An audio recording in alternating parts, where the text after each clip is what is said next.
Bonjour, bien-aimés frères et sœurs, que la grâce et la paix du Seigneur reposent sur chacun d'entre nous. Je crois que chacun s'est bien réveillé parce que la main puissante de Dieu a été avec nous durant toute la nuit jusqu'en ce matin. Et nous voici encore sur la plateforme Pain de Vie et pour notre méditation journalière. Alors, avant de continuer, nous allons rapidement souffler un peu en musique avec le Seigneur Jésus-Christ. Il n'y a personne qui soit comme Jésus. Il n'y a personne qui soit comme Jésus. Il n'y a personne qui soit comme Jésus. Il n'y a vraiment personne comme lui. Il n'y a personne. Il n'y a personne qui soit comme Jésus. Dans les cieux, sur la terre. Il n'y a personne qui soit comme Jésus. Alléluia. Il n'y a personne qui soit comme Jésus. Il n'y a vraiment personne comme Oh oui, il n'y a personne. Il n'y a personne qui soit comme Jésus. Dans les cieux, sur la terre. Il n'y a personne qui soit comme Jésus. Alléluia. Il n'y a personne qui soit comme Jésus. Il n'y a vraiment personne. Oh oui, je l'entends marcher. Personne. J'ai tourné en rond. Personne. Alléluia.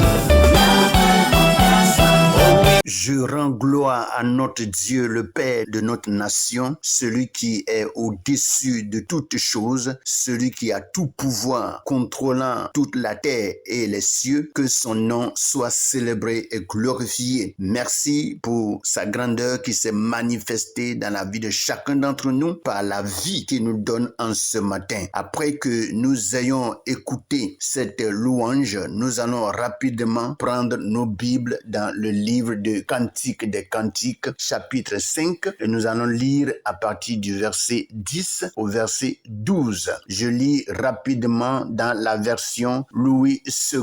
Il est écrit: mon bien-aimé est blanc et vermeil. Il se distingue entre 10 000. Sa tête est de l'or pur. Ses boucles sont flottantes, noires comme le corbeau. Ses yeux sont comme des colombes au bord des ruisseaux, se baignant dans le lait, reposant au sein de l'abondance. Voici ce que Louis II nous dit ce matin. Nous allons porter notre regard sur la version français courant où nous allons lire le même passage. Cantique des Cantiques, chapitre 5, du verset 10 au verset 12. Il est écrit: mon bien-aimé est reconnaissable entre 10 000, à son teint resplendissant et cuivré. Sa tête est dorée. Il a les cheveux bouclés comme les fleurs de dattier et d'un noir de corbeau. Ses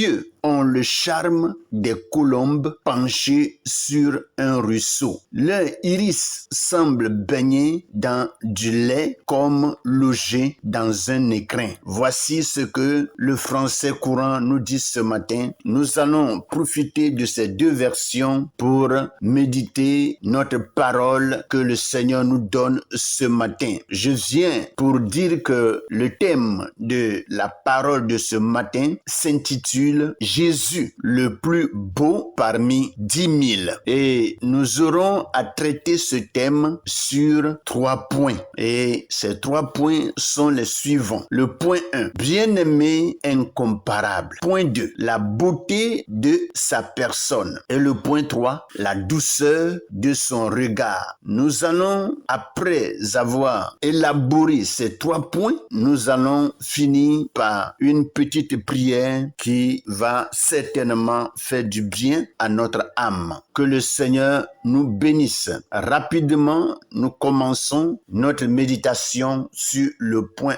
1. Un bien-aimé incomparable. La Soulamite décrit son bien-aimé comme celui qui se distingue entre 10 000.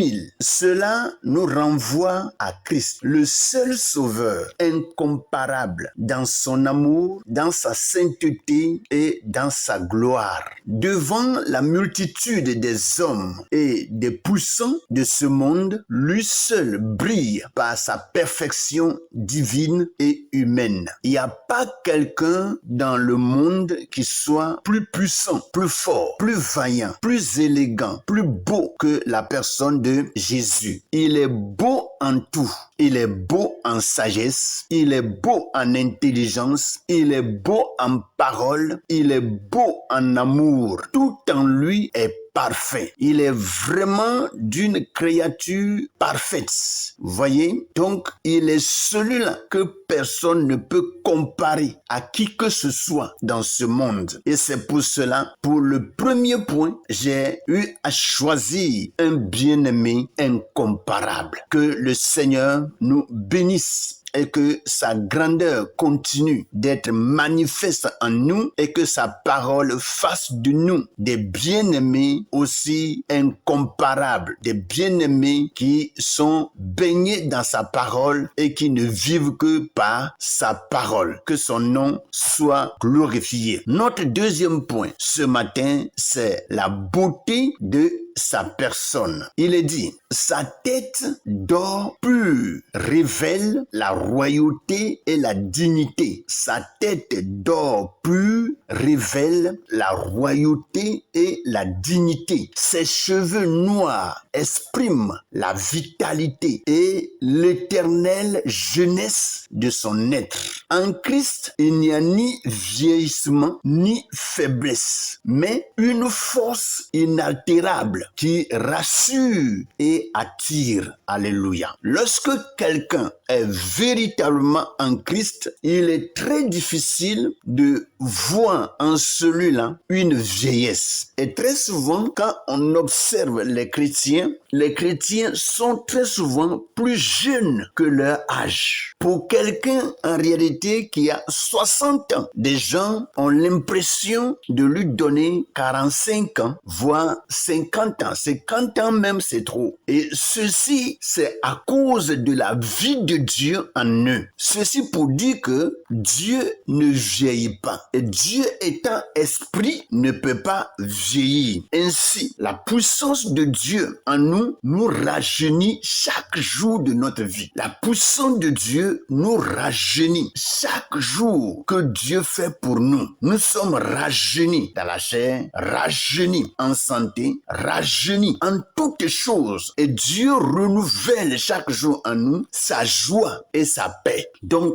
c'est pour dire que la beauté de l'Éternel est une beauté exceptionnelle, une beauté qu'on ne peut comparer à n'importe quelle beauté. Et lorsqu'on a cette beauté, on brille de la gloire de Dieu et la vie de Dieu en nous se manifeste chaque jour. Que le nom de l'Éternel soit béni. Notre troisième point, la douceur de son regard. Ses yeux, comme des colombes, reflètent la paix, la tendresse et la pureté. Jésus pose sur ses enfants un regard rempli de compassion, non de condamnation. Le regard qui apaise, restaure et redonne confiance à celui qui vraiment est pleinement en lui. Alléluia. Vous voyez, et lorsque le chrétien vit la vie de Dieu, la faveur de l'Éternel, quand il regarde, son regard doit être rempli de tendresse. Mais le mal que nous avons et que nous vivons aujourd'hui, malgré que nous disons que la vie de Dieu est en nous, nous sommes prêts à condamner, nous sommes prêts à juger, nous sommes prêts vraiment à dire beaucoup de choses de tous ceux qui sont au-devant de nous. Et c'est ce qui en réalité ne fait pas du bien à notre âme. Donc, je profite de ce moment pour dire à quelqu'un ce matin que si nous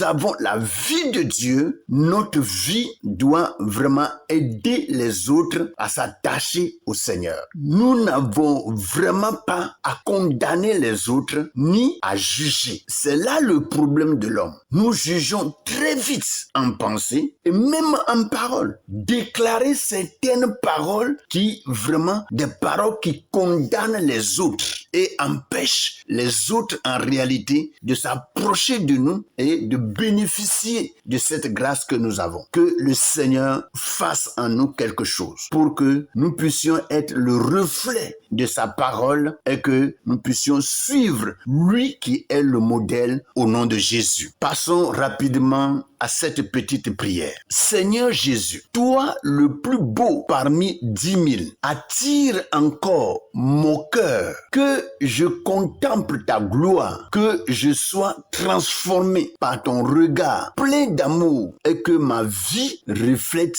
la beauté de ta présence. Aide-moi à ne jamais chercher ailleurs ce que toi seul peux offrir, la paix, l'amour et la joie parfaite. Merci Seigneur, parce que je crois que tu le fais pour moi en ce matin, dans le nom puissant de Jésus. Amen. Voici, bien-aimés frères et sœurs, la fin de notre méditation de ce matin. Que chacun d'entre nous continue de plonger ses regards dans la parole et certainement Dieu, dans sa compassion et dans sa grandeur, va apporter plus d'enseignements et nous donner plus de leçons sur lesquelles nous pouvons marcher pour être le reflet de sa gloire. Que le nom de l'Éternel soit béni. Amen.